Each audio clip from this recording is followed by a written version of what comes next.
Well, as cleanup continues, we're taking a look at an organization in Western North Carolina helping to make sure people have access to clean drinking water. Taya Green has more.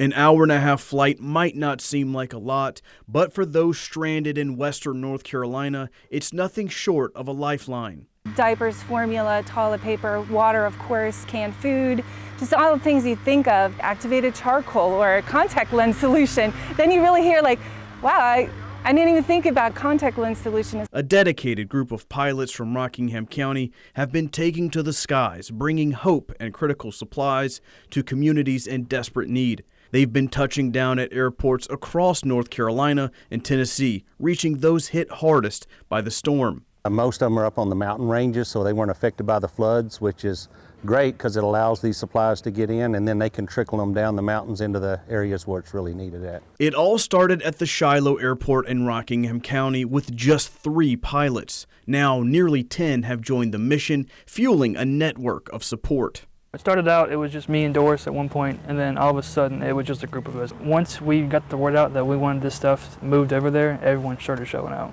Some making 2 trips a day, each costing about $300 out of their own pockets, inspiring others in the community to pitch in. The way times are right now, a lot of people are struggling, but they still find ways to give, and it's just huge.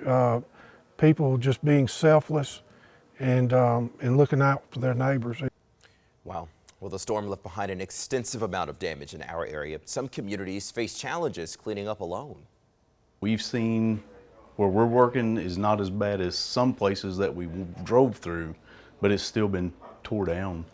In Lawrence County, linemen from other states travel to our state to help out. Groups from states like Missouri and Texas have been working around the clock with local linemen, helping restore electricity. One group of 10 workers from Inner County Electric in Missouri say they've been working almost 20-hour days for more than a week now.